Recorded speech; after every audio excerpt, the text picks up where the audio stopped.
बोल के लब आज़ाद के मंच से मैं डॉक्टर कोमल शाह। पिछली वीडियो में हमने बात की थी कि रजोवृत्ति यानी कि मेनोपॉज क्या होता है और उसके लक्षण क्या क्या होते हैं। इस वीडियो में हम इस चर्चा को आगे बढ़ाएंगे, ये जानेंगे कि मेनोपॉज कैसे होता है, उसके दरमियान होने वाले हार्मोनल चेंजेस कैसे होते हैं। क्योंकि अगर हम इस बात को अच्छे से समझ लें तो मेनोपॉज के प्रति हमारा अभिगम बदलेगा, उसके दरमियान होने वाले चेंजेस को हम अच्छे से एक्सेप्ट कर पाएंगे और ये जो मेनोपॉज का पूरा जो ट्रांजिशन है, जो पूरी जर्नी है, वो और भी ज़्यादा अवेयरनेस और भी ज़्यादा अंडरस्टैंडिंग के साथ साथ स्मूथ हो जाएगी।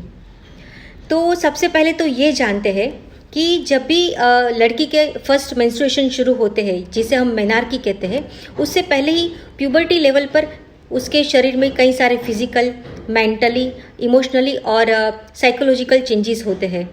वैसे ही जब उसका रिप्रोडक्टिव एज एंड होने को है, यानी कि मेनोपॉज की जब शुरुआत होती है, उसके मेंस्ट्रुएशन जब खत्म होने को है, उस दरमियान भी एक महिला के शरीर में फिजिकली, मेंटली, इमोशनली और साइकोलॉजिकल चेंजेस होते हैं। ये चेंजेस उनके जो फेमिनिन हार्मोन्स है, यानी कि एस्ट्रोजन, प्रोजेस्टेरोन और टेस्टोस्टेरोन हार्मोन्स जो है, उनके कारण होते हैं। पहले तो ये जानते हैं कि हार्मोन क्या है। हार्मोन हमारे शरीर की कुछ कुछ ग्रंथियों से निकलते हैं जो शरीर के हर एक कोश को कार्य करने की सूचना देते हैं। जैसे कि हम सबको पता है कि गले में थायराइड ग्लैंड है जहाँ से थायराइड हार्मोन रिलीज होता है। वैसे ही पैनक्रियाज में से इंसुलिन हार्मोन रिलीज होता है। किडनी के ऊपर एड्रेनल ग्लैंड है जो एड्रेनालिन हार्मोन को रिलीज करता है। वैसे ही ब्रेन में एंटीरियर पिट्यूटरी ग्लैंड करके हुए जो follicle stimulating hormone, luteinizing hormone को रिलीज करता है, जो मेंस्ट्रुएशन को कंट्रोल करता है। वैसे ही ओवरी से एस्ट्रोजन, प्रोजेस्टेरोन और टेस्टोस्टेरोन हार्मोन रिलीज होते हैं। ये मेंस्ट्रुएशन के लिए, प्रेगनेंसी को के लिए रिस्पॉन्सिबल होते हैं।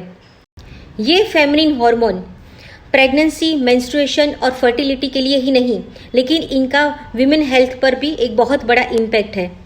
यानी कि ये विमेन जो है वो इस मामले में प्रिविलेज है कि उनकी हेल्थ की एक्स्ट्रा केयर लेने के लिए ये फेमिनिन हार्मोन है जो उनकी बोन हेल्थ, हार्ट की हेल्थ, ब्रेन की health, sexual health, pelvic floor की health, skin, hair, digestion, metabolism, weight, इन सब पे इनका बहुत ही बड़ा इम्पैक्ट है। इसको हम ज़रा और डिटेल में देखते हैं। जैसे कि एस्ट्रोजन हार्मोन जो है वो बोन की मिनरल डेंसिटी को मेंटेन करके रखता है और यही रीज़न है कि जब मेनोपॉज के दरमियान एस्ट्रोजन हार्मोन नीचे गिरता है तो हड्डियाँ 20 से 30% कमज़ोर हो जाती है। और यही रीज़न है कि मेनोपॉज के दरमियान महिलाओं की हड्डियों में ऑस्टियोपोरोसिस और फ्रैक्चर ज़्यादा देखने को मिलते हैं। हार्ट की हेल्थ के लिए एस्ट्रोजन हार्मोन बहुत ही ज़रूरी है क्योंकि ये जो खराब कोलेस्ट्रॉल है उसको नीचे रखता है और जो अच्छा कोलेस्ट्रॉल है उसका एक ऑप्टिमम लेवल बना के रखता है। और यही रीज़न है कि मेनोपॉज के दरमियान महिलाओं में कोलेस्ट्रॉल का प्रॉब्लम शुरू हो जाता है। वैसे ही ब्रेन की हेल्थ और ब्रेन के अच्छे फंक्शन के लिए प्रोजेस्टेरोन हार्मोन बहुत ही ज़रूरी है क्योंकि प्रोजेस्टेरोन हार्मोन मूड्स के लिए, हैप्पीनेस के लिए, कामनेस के लिए, मेमोरी के लिए, कंसंट्रेशन के लिए बहुत ही ज़रूरी है। और यही रीज़न है कि जब मेनोपॉज के दरमियान प्रोजेस्टेरोन हार्मोन जब तेज़ी से गिरता है तो उस टाइम पे महिलाओं को मूड स्विंग्स देखने को मिलते हैं। उनको अकेला रहना पसंद होता है, चिड़चिड़ापन लगता है, उनको चिंता होती है, उनकी मेमोरी धीरे धीरे थोड़ी कम होती हो ऐसा लगता है, उनका कंसंट्रेशन थोड़ा कम होता है, रात को नींद न आना, पूरे दिन कुछ ओवर थिंकिंग करते रहना और नींद न आने की वजह से उनका खाने की तरफ झुकाव ज़्यादा हो जाता है और कई महिलाओं में तो ये एंग्जाइटी, डिप्रेशन तक का स्वरूप ले लेता है। सेक्सुअल हेल्थ के लिए ये हार्मोन्स बहुत ही ज़रूरी है क्योंकि एस्ट्रोजन हार्मोन जो है वो वजाइनल वॉल के बीच में लुब्रिकेशन बना के रखता है और यही रीज़न है कि जब मेनोपॉज के दरमियान एस्ट्रोजन हार्मोन कम होता है तो महिलाओं को वजाइना में ड्राइनेस फील होती है जिसके कारण वो सेक्स को अच्छे से एंजॉय नहीं कर पाती है और लो लिबिडो यानी कि सेक्स की इच्छा कम हो जाती है। पेल्विक फ्लोर हेल्थ के लिए, पेल्विक फ्लोर के मसल्स की स्ट्रेंथ के लिए हार्मोन्स बहुत ही ज़रूरी है।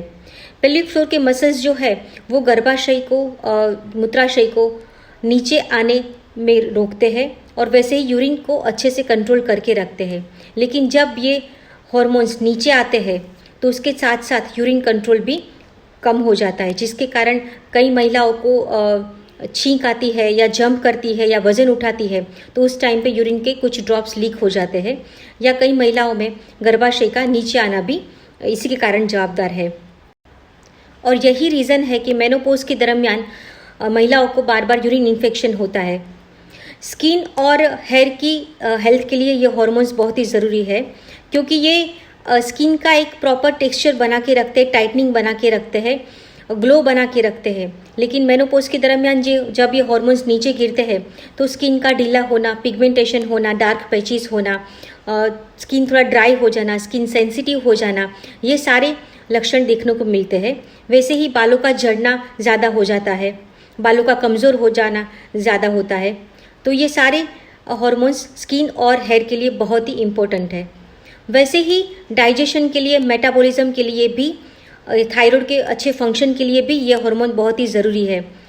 और यही रीज़न से जब मेनोपॉज के दरमियान ये हार्मोन्स नीचे गिरने लगते हैं तब महिलाओं को ब्लोटिंग, कॉन्स्टिपेशन या गैस, एसिडिटी जैसी प्रॉब्लम फेस करनी पड़ती है।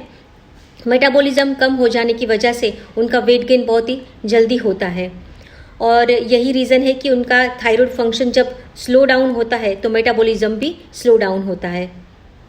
हमें पता है कि मेनोपॉज के दरमियान ओवरी की साइज श्रिंक होती है, एग का स्टोरेज कम होने लगता है। वैसे ही ओवरी से रिलीज होने वाले जो 3 हार्मोन्स है, फेमिनिन हार्मोन्स है, एस्ट्रोजन, प्रोजेस्टेरोन और टेस्टोस्टेरोन, उनका रिलीज होना भी धीरे धीरे करके कम हो जाता है और धीरे धीरे बंद हो जाता है।